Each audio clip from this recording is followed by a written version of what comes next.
Möhtərəm müsəlmanlar, özümə və sizi, öncə özümü sonra sizi Uca Allah'tan ona yaraşan şəkildə qorxmağı tövsiyə edirəm. Allah Azze ve Celle Kur'an-ı Kerim'de buyurur: Ya eyyühellezine amenu ittakullaha hakka tukatihi ve la temutunne illa ve entum muslimun. Ey iman getirenler! Allah'tan ona yaraşar şekilde korkun ve Müslüman olarak can verin. Aziz Müslümanlar, hasretle gözlediğimiz Ramazan ayı tam karşımızdadır. Bir neçə gün sonra Allah Azze ve Celle'nin izniyle mübarek Ramazan ayına kavuşacağım. Allah Azze ve Celle'nin hikmetindendir ki bazı insanları bazı insanlardan üstün, bazı yerleri bazı yerlerden üstün, bazı ayları ise bazı aylardan üstün edip ve bu mübarek Ramazan ayında 12 ayın içerisinde en hayırlı, en efzel ve en kerametli aydır. Bu ayı hususileştiren, bu ayın faziletine delalet eden şeriatte birçok meseleler vardır. Bunlardan birincisi, Ramazan ayı dahil olduğu zaman cehennemin kapıları bağlanar, cennetin kapıları açılar ve şeytanlar zincirlerle buxovlanarlar. Peygamber sallallahu aleyhi ve sellem buyurur: Hâzâ şehru Ramazâna câakum fetuftahu fîhî ebvâbul cenneh ve tuğlaqu fîhî ebvâbun nâr ve tuselselu şeyatîn. Bu Ramazan ayıdır, artık gelmiştir. Bu ayda cennetin kapıları açılar, cehennemin kapıları bağlanar, şeytanlar buxovlanar. Bu ayın hususiyetine delalet eden meselelerden biri, Ramazan ayının gelişinin özü, Müslümanın günahlarının bağışlanması için bir sebeptir. Muhammed sallallahu aleyhi ve sellem buyurur: As-salavatul khamsu vel-cum'atu ila cum'a ve-ramadanu ila ramadana mukaffiratun lima beynehunna idha ijtunibatil kebair. Namazdan namaza, cümeden cümeye, yani 5 vakit namaz, namazdan namaza, cümeden cümeye, Ramazan ayından Ramazan ayına Müslümanların günahları bağışlanılır, eğer büyük günahlardan çekinirlerse. Yani ey Müslüman, sen namaz, iki namaz arasında eğer küçük günahlara yol verirsense, o bir namazda senin günahların bağışlanır. Eləcə də cümeden cümə arası olan küçük günahların bağışlanır. Eğer sen cemaat namazı cümə kılırsansa ve eləcə də Ramazan ayının arasında olan küçük günahların bağışlanır. Çünkü Peygamber sallallahu aleyhi ve sellem şart koyur ki İzâ uctunibel kebair, eğer büyük günahlardan uzak durarsansa, eğer büyük günahlardan uzak durarsansa, ona göre ilm ehlidir ki bir insan eğer bir günah ederse büyük günahlardan onu mütlak tövbeyle yümelidir. Hemşire muhterem kardeşler, bu ayın faziletine ve ehemmiyetine delalet eden meselelerden Allah Azze ve Celle mübarek kitabını Kur'an-ı Kerim'i bu ayda nazil etmeyi arz etmiştir ve onu emretmiştir. Allah Azze ve Celle Kur'an-ı Kerim'de buyurur: Şehr-i Ramazan'ellezî unzile fîhil Kur'an huden linnâsi ve beyinâtin minel huda vel furqan. Biz insanlar için doğru yol gösteren, açık aşkar delilleri olan Kur'an-ı Kerim'i Ramazan ayında nazil etmişik. Hemşire muhterem kardeşler, Ramazan ayının faziletinden, Ramazan ayının içinde bir gece vardır ki 1000 aydan Allah katında daha hayırlıdır. Bir gece vardır ki Allah katında 1000 aydan daha hayırlıdır. Eğer kim o geceni ibadetle, o geceni Allah Azze ve Celle'nin razı kaldığı emellerle geçirerse. gecesidir. Allah Azze ve Celle buyuruyor: İnna enzelnahu fi leyletil kadr. Ve ma edrake ma leyletul kadr. Leyletul kadri hayrun min elfi şehr. Biz Kadir gecesini nazil ettik. Sen ne bilirsen ki Kadir gecesi nedir? Kadir gecesi 1000 aydan daha hayırlıdır. Elbette deyir ki 1000 aydan daha hayırlıdır. Yani həmin gecede ettiğin salih əməllər, həmin gecede gösterdiğin fedakarlık başka 1000 ayda ettiğin əməllərdən Allah katında daha hayırlıdır. Möhtərəm kardeşler, bu ayın, Ramazan ayının faziletine delalet eden meselelerden biri de yegane Ramazan ayında olup ki Muhammed sallallahu aleyhi ve sellem etikaf etmeyi asla terk edemeyir. Etikaf ne demektir? Etikaf hususen de Ramazan'ın ahırıncı 10 gününde olur. Bir Müslüman mescide girir ve mescidden çıkmamak şartıyla bir gün, 2 gün, 3 gün, 4 gün istediği kadar sadece ve sadece mescide durup ibadetle meşgul olur. Muhammed sallallahu aleyhi ve sellem asla ve asla ölene kimi Ramazan'ın ahırıncı gününün, 10 gününün etikafını terk etmedi. Ayşe radıyallahu anh'a buyurur ki Muhammed sallallahu aleyhi ve sellem Ramazan ayının son 10 gününü mescidde geçirdi ta ecel gelip Peygamber sallallahu aleyhi ve sellem'i aparana kimi. Ebu Derda radıyallahu anh'u bu mübarek gecelerde Ramazan aylarında ibadeti çoxaltmaq ve hemçinin orucun mənasını dərk etmək hakkında güzel söz demiştir. Ebu Derda radıyallahu anh buyurur ki sallu fi zulmatil leyli raka'ateyn li zulmatil kubur. Gecelerin karanlığında 2 rekat namaz kılın ki o sizin için, o sizi qəbrin zülmətindən xilas etsin. Həmçinin möhtərəm qardaşlar, orucun ən əfzəl əməllərdən olmağına dəlalət edən məsələlərdən Adəm oğladının etdiyi bütün əməllərinin mükafatı bəllidir. Namaz qılarsan, savabın bu qədərdir. Oruç tutarsan, savabın bu qədərdir. Sadece ve sadece Allah Azze ve Celle orucun mükafatını özüne saklamıştır. Hadiste gelmiştir. Peygamber sallallahu aleyhi ve sellem buyuruyor. Allah Teala böyle değil. Hadis-i Kudsi. Kullu amel ibni Adem lehu illa siyam fe innehu li ve ana eczi bihi. Adem ve oğlanın ettiği bütün emeller onun içindir. Tuttuğu oruçtan başka. Orucu benim için tutur, onun mükafatını da ben vereceğim.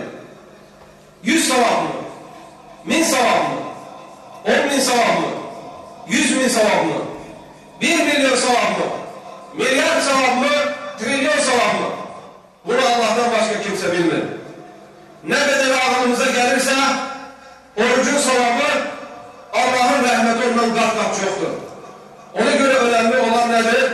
Biraz sonra sizlere söyleyeceğim esaslar ve ehkamlar esasında oruç tutanlara aittir bu mükafat ve bu sevap. Hemçinin möhtərəm kardeşler, oruç tutmanın efzelliğine delalet eden meselelerden Muhammed sallallahu aleyhi ve sellem buyurur ki nefsim elinde olan Allah'a and olsun ki oruç tutan insanın ağzından gelen koku, ağzından gelen iyi Allah katında müşk eti kokusundan daha güzeldir.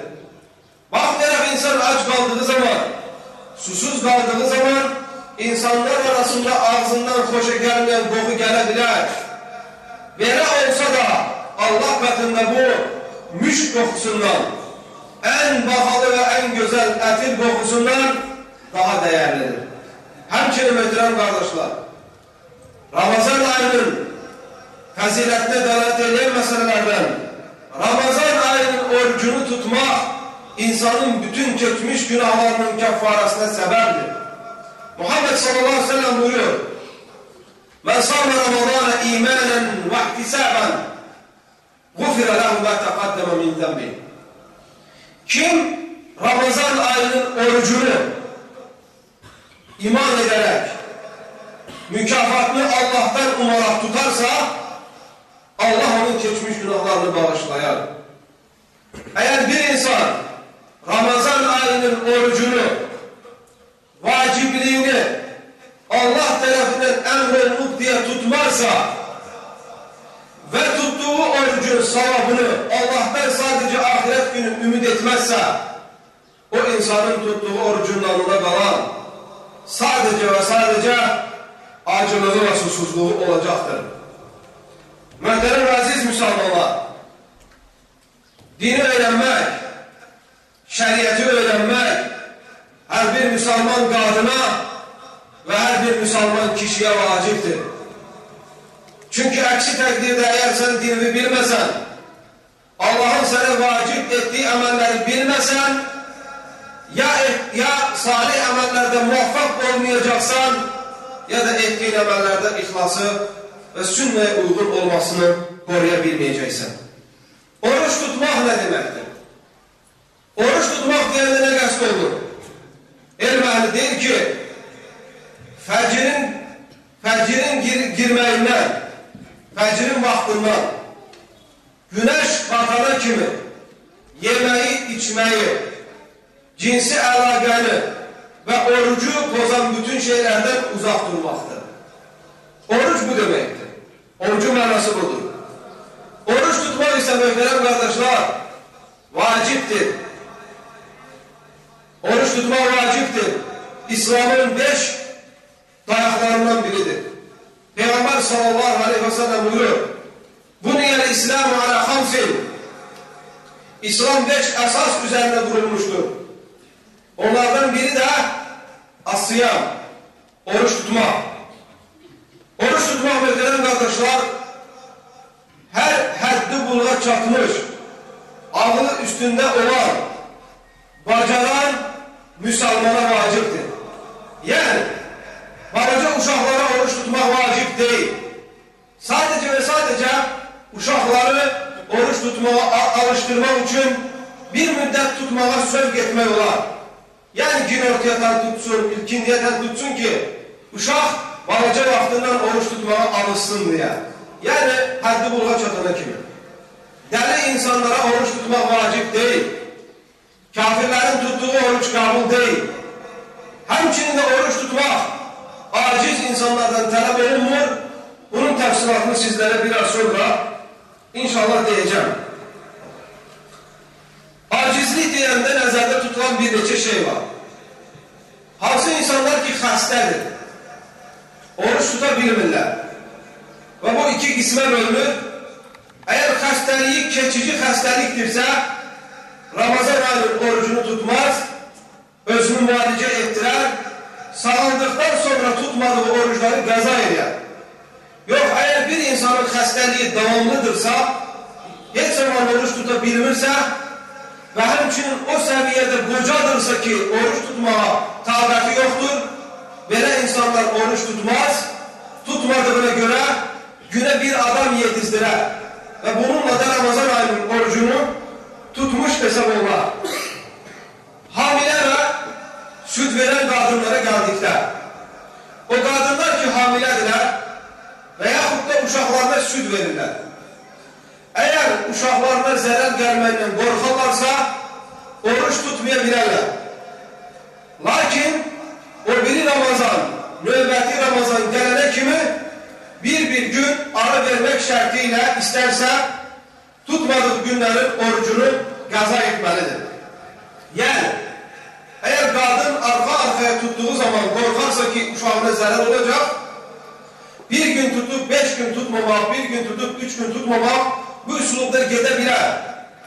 Ve yaxud da hiç tutabilmirsə, en azından o biri 11 ayın içinde, o biri Ramazan gelene kimi bir gün, 2 gün bu şekilde Ramazan ayının orucunu tutup tamamlamalıdır. Bazı ilm ehli oruç tutmayıp da güne bir adam yetiştirse kifayetli değil. Lakin burayı zayıf olmanın etikadındayım. Hemçinin muhterem kardeşler icazə verilir o kəslər ki, kimisə ölümdən xilas edib, oruclarını açsınlar. Gördünsə ki, bir yerdə yanğın var və yaxud da bir insan dənizdə boğulur, onları xilas etmək üçün orucunu aça bilərsən və sən günah qazanmırsan. Lakin bir şərtlə ki, başqa vaxtı həmin tutmadığın orucu, açdığın orucu qəza etməlisən. Həmçinin möhtərəm qardaşlar, Allahın rəhmətindəndir ki, səfərə çıxan insana orucunu açmağa Allah icazə verir. Çünki səfərin özü əzabdan bir hissədir. İnsan səfərə çıxdığı zaman sıxılır, darxır və yaxud da əziyyət çəkir. Ona görə Allah Teala icazə verir ki, bir insan səfərə çıxdısa, yəni getdiyi yer səfər sayılırsa, orada olanda insanlar onu misafir kimi görürsə, hətta kilometrlə desək, 75 kilometrdən çox bir məsafəyə gedirsə, o insan istərsə orucunu aça bilər. Lakin əziyyət deyilsə, oruç tutmağı daha xeyirlidir. Amma əziyyətdirsə, icazə verilir ki, orucunu açsın, elə ki, vətəndə qayıdır, evinə qayıdır, həmin orucu mütləq Ramazan ayından sonra qəza etməlidir. Ramazan ayının əhkamları ilə ilgili çox önemli məsələlər var. Bunları bilmək hər bir qadına və hər bir kişiyə vacibdir. Onlardan birincisi, qardaşlar, niyyət məsələsi. Onlardan birincisi, niyyət məsələsi. Mütləq və mütləq Ramazan ayının orucunu tutmazdan öncə niyyət etməyin vacibdir. Fəcirin vaxtı girməməzdən öncə niyyət etməlisən ki, sən artıq oruculusan. Nafilə oruclarında fəcir girməzdən öncə niyyət etmək şərt deyil. Məsələn, bir insan nafilə orucu tutursa, tutaq ki, günortaya qədər nə yeməyə, nə içməyə heç nə tapmadı. Günortadan sonra niyyət edilir ki, artıq mən orucam. Amma Ramazan ayının orucunda fəcr namazı gəlməzdən öncə mütləq Ramazan ayının orucunu tutmağı niyyət etməlisən və bunu axşamdan da edə bilərsən. Və niyyət edərkən əl açmaq, dillə bunu deməyə gərək yoxdur. Çünki sünnədə nə Peyğəmbər sallallahu aleyhi və səlləmdən, nə də onun sahabələrindən gəlməyib ki, hər hansı bir əməli edərkən dilləri ilə niyyət etsinlər, sadəcə həcc edərkən və ümrə edərkən gəlmişdir dillə niyyət etmək. Başqa əməllərin heç birində bunların əsəri yoxdur. Deməli, bir məsələ var, qardaşlar, onu da vurgulamaq istəyirəm ki, bir çox qardaşlar bu məsələdə çətinlik çəkirlər. O da, hər gecəni niyyət etmək lazımdır, yoxsa Ramazanın girişində niyyət etməmiz kifayətdir. Düzdür, bəzi elm əhli var ki, deyir ki, hər gecə niyyət etmək lazımdır ki, sabah orucam. Lakin, oraydan daha sağlamdır oray ki, Ramazanın girişində niyyət etməyin ki, mən bütün Ramazan ayını oruc olacam, bu kifayətdir.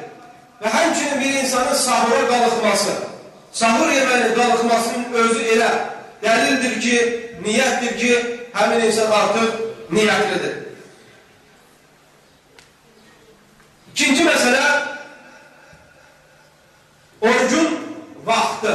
Oruç tutmağın vaxtı nə qədərdir? Məsafəsi nə qədərdir?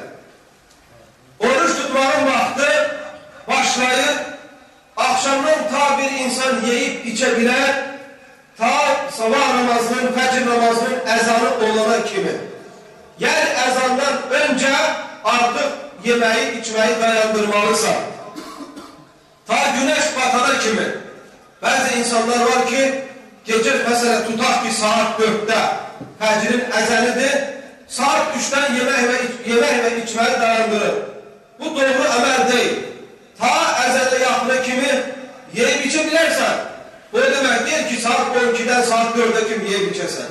Xeyr, sadəcə yemək məsafəsi icazəlidir bu vaxtı kimi.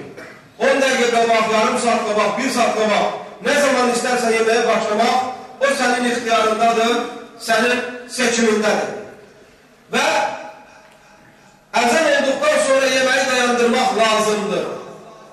Əzanı eşitdinsə, sadəcə əlində olan su bilərsən və yaxud da ağzında olan loxmanı. Əzan oldusa, əlində olan suyu içib tamamlaya bilərsən və yaxud da ağzında olan loxmanı. Sonra oturub təzdən yemək, içmək bu doğru deyil. Çünki belə olarsa artıq orucu pozmuş olursan. Orucu açmağın vaxtı isə axşam namazının, məğrib namazının vaxtındadır. Əzanı eşitdinsə, orucu mütləq açmalısan. Çünki bəzi insanlar yanlış edir, qardaşlar. Bəzi müsəlmanlar yanlış edir. Ulduzun çıxmağına qədər gözləyir. Ulduz çıxsın, ulduzu görək, sonra oruc açaq. Halbuki, ulduzun çıxmağını gözləyənlər müsəlmanlar deyil, Yahudilərdir. Onlar ulduz görməmiş oruc açmazlar. Bu Allahın rəhmətindəndir ki, İslam ümmətində, müsəlman İslam dinində ulduzun çıxmağı deyil, məğrib namazının əzanıdır etibarlı. Hətta göyünüzü ağ olsa belə, hətta aydınlıq olsa belə, madəm ki məğribin əzanı olur, madəm ki günəş batır, günəşi görmürük, artıq oruc açmağa icazə verilir. Baxın, Allahın rəhmətinə baxın, Allahın əzəmətinə baxın, Allahın hikmətinə baxın. Əgər ulduzla olsaydı oruc açmaq, kör insanlar ne edərdi, qardaşlar? Gözü zəif olan insanlar ne edərdi, qardaşlar?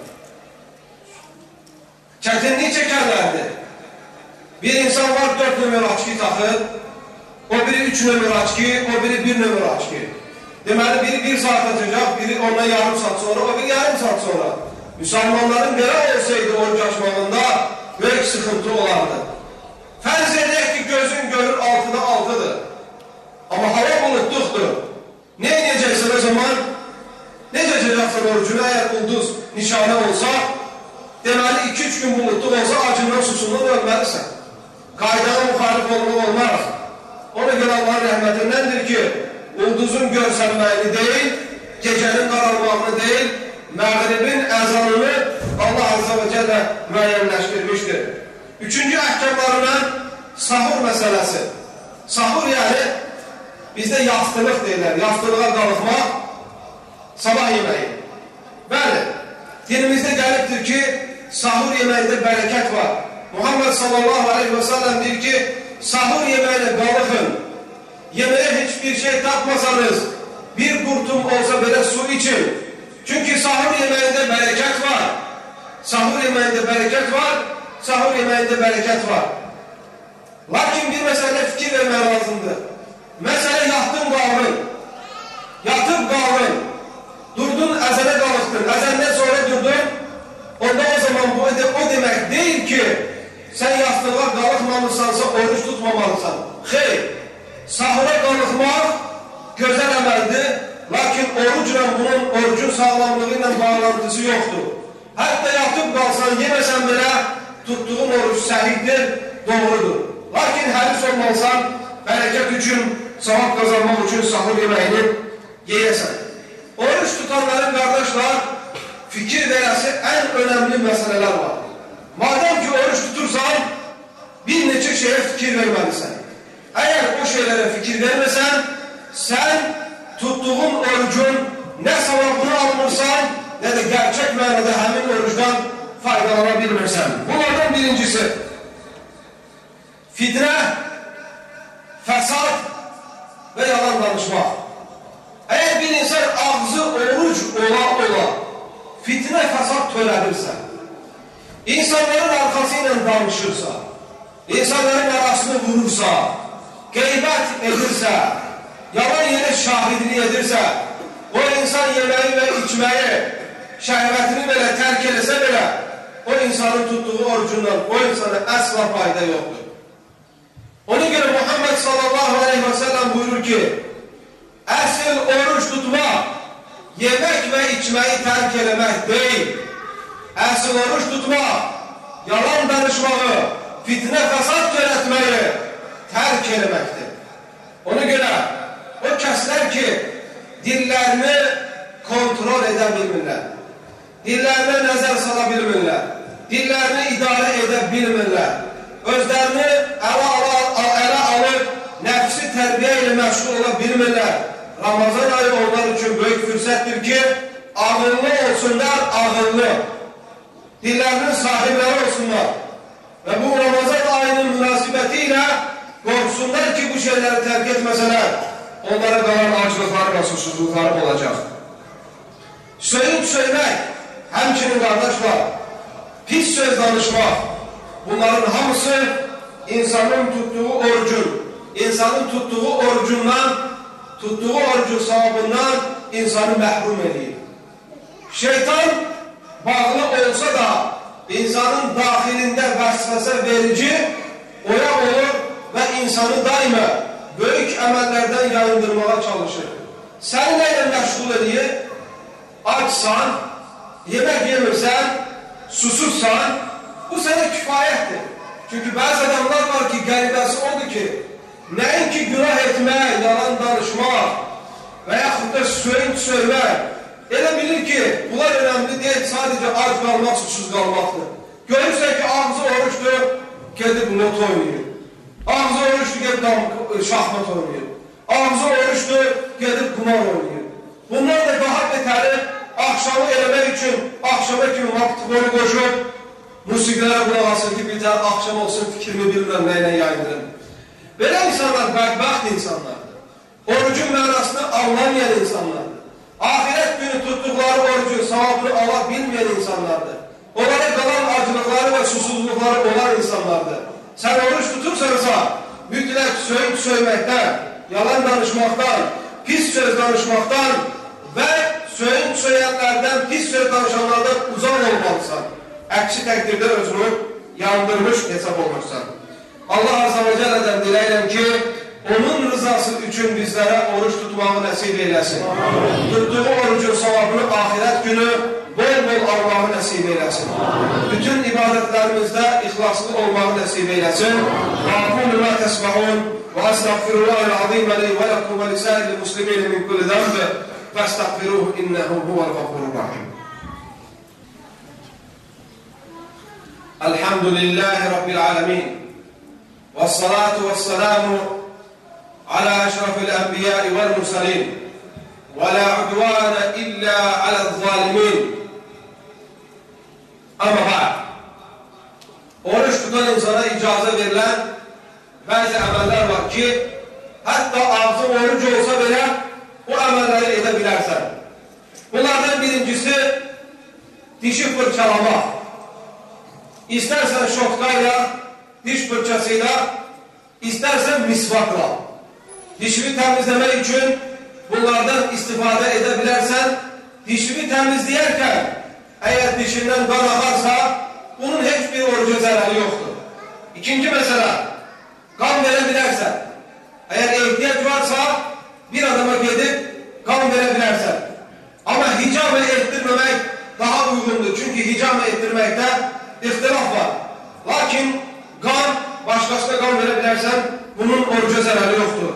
Hemçinin bir insan oruculu olduğu halde dişini çektirebilir, dişini çıkarttırabilir, dişini plomplatabilir. Bir şartla ki dermanlar veyahut da ağzına yığılan kanı udmasın veyahut da karnına gitmesin. Hemçinin kardeşler icazə verilir oruç tutan adama ki yemeğin tadına tuzuna baksın, udmamak şartıyla. Kadın da olabilir, kişi de olabilir. Eğer ihtiyaç varsa dilinin ucuyla yemeğin acısına, tadına, tuzuna bakabilir. Ama udmamak şartıyla. Hemçinin kadın gözüne sürme çekebilir. Sadece erinin yanında, məhrəmlərinin yanında. Yani göze sürme çekmek, orucu pozmak. Ve hemçinin bir insanın eğer ihtiyacı olarsa ki gözüne damızdırılan derman töksün, gözüne damızdırılan dermanı da tökebilir. Göze tökülen damcı dermanları insanın orucunu pozmur. Hemçinin muhterem kardeşler, bu meselede toxunmaq istəyirəm ki, orucu pozan meseleler var. Eğer sen bu meselelerden uzak durmasan, tuttuğun oruç bozulmuş olur. Birincisi, bilerekten yemek. İkincisi, bilerekten içmek. Üçüncüsü sigaret çekmek. Dördüncüsü ağzı orucluyken cinsi əlaqədə olmaq ve həmçinin bilərək kusmaq ve gidanı əvəz edici iğne vurdurmaq. Bunların hamısı orucu bozur. Yemək, içmək, sigaret çekmek, vitamin iğnesi veya da yemeği əvəz ettirici bir iğne vurdurmaq, qəsdlə bilərekten kusmaq orucu bozur. Lakin bir insan unudaraq oruculu olduğunu, yemek yiyip içmek içerse, harda yadına düşse orada yemek ve içmeyi terk edir ve orucuna devam edir. Peygamber sallallahu aleyhi ve sellem buyurur ki, kim unudarak yiyip içerse orucunu devam eləsin. Çünkü Allah onu özü isteyerek yedirtirmiştir, isteyerek içizdirmiştir. Daha böyle olmamalıdır ki, tutak ki unudarak neyse yedin, yadına düşenden sonra ahıra kimi devam edeyesen. Hayır, bu şekilde olmamalıdır. Harda yadına düştüyse oradan tamamlamalısan. Eğer bir insandan özünden aslı olmayarak bir insan kusarsa, kaykararsa o insan orucunu devam ettirebilir, devam ettirmelidir. Yok özü qəsdlə kusarsa onda o zaman mütləq orucunu etməlidir, artıq pozulmuş sayılır. Ve həmçinin kardeşler bir mesele var. Veyahut da iki mesele var, ona dikkat yetirin. Eğer bir insan qəsdlə yiyip içerse veyahut da vitamin iğnesi vurdurarsa veyahut da qəsdlə kusarsa həmin insan 2 ay arka arkaya orucunu tutmalıdır, yoksa hemen günü tutmağı kifayet edilmez. Deməli, birçok insanlar edebilir ki 2 ay tutmalısan, hayır, qəsdlə yemek içmek veyahut da bu özün qəsdlə kustun, sigaret çektinse həmin tutmadığın günü mütləq vacibdir ki tövbe ederek qaza edəsən. Ama bir insan cinsi əlaqədə olarsa ağzı oruclu olduğu halda 60 gün ara vermeden arka-arkaya mütləq oruç tutmalıdır. Sonuncu mesele kardeşler, qaza meselesi. Qaza meselesini hansı insanlar ki bayağı fikir ettiğim sebeplerden oruçları tutabilmeyi, o insanlar mütləq tutmadığı oruçları qaza etmelidir. Sonuncu mesele, toxunmaq istediğim mesele odur ki, hamımız bilirik ki Allah Azze ve Celle ümmetin kadınlarına her ayda müəyyən günlerde üzürlü olmağı yazmıştır. Yani kadın heyz olarsa, kadın nifas olarsa bu halda oruç tutulur ve namaz da kılınır.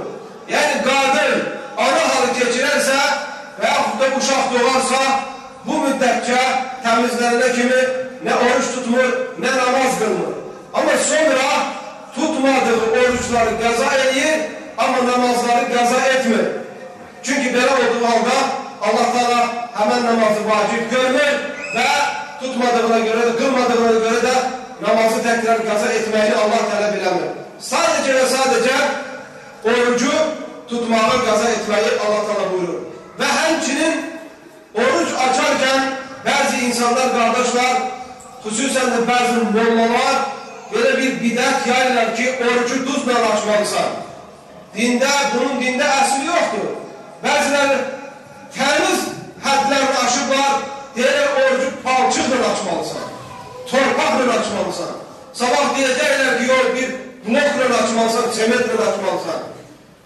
Sünnete valid olan nedir? Hurma. Oruç açarken hurmayla oruç açmak sünnedir. Hurma yoktursa suyla. Su yoktursa neyle bacarırsan onunla. Eğer elin bir yerde sense ki hiçbir şey yoktur oruç açmama, sadece niyet etsen ki ben orucumu açtım, orucumu açmış sayılırsan ve bu kifayettir. Allah Azze ve Celle'den dileyelim ki bizler istifade etsin. Amin. İmanla, ihlasla oruç tutanlardan etsin. Amin. Ramazan ayına imanlı bir şekilde dahil olup günahsız bir şekilde çıkmayı nasip eylesin. Amin. Allah Azze ve Celle Xəstə müsəlmanlara şəfa versin. O müsəlmanların ki, borcu var, onu ödeyə bilmirlər. Allah onlara borclarını ödəmələri üçün yardım etsin. Əsirlikdə olan müsəlmanları Allah Azze ve Celle əsirlikdən azad eyləsin. Öldəki müminət bacılarımız, qardaşlarımız əzab əziyyət çəkir. Allah Azze ve Celle onları bu əzab əziyyətdən xilas eyləsin.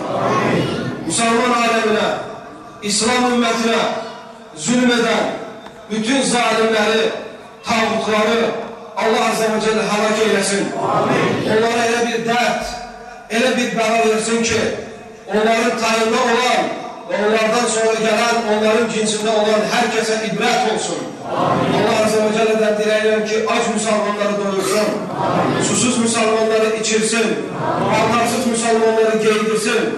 Allah Azze ve Celle'dən diləyirəm ki, gözəl adlarıyla, uca sifətləriylə bizləri mümin olaraq, mərd olaraq bu həyatda yaşatsın, huzuruna iman üzrə mümin olaraq köçməyi nəsib eyləsin. Son kəlməmizdə La ilahə illallah Muhammedur Rasulullah kəlməsini deməyi nəsib eyləsin.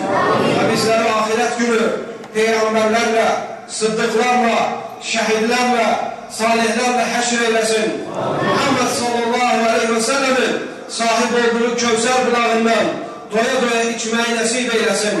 Allah Azze ve Celle övladlarımızı salih övladlardan etsin. Zövcələrimizi salih zövcələrdən etsin. Valideynlərimizin günahlarını bağışlasın, onları İslamda sabit eyləsin. Allah Azze ve Celle'den diləyirəm ki, Muhammed sallallahu aleyhi ve sellemin sahib olduğu qiyamət günü Tevhid bayrağının altında cəm olanlardan eyləsin. Qəlbimizdən nifaqı, küfrü, şirki, bidəti, xoşu gəlməyən nə varsa hamısını çıxartsın.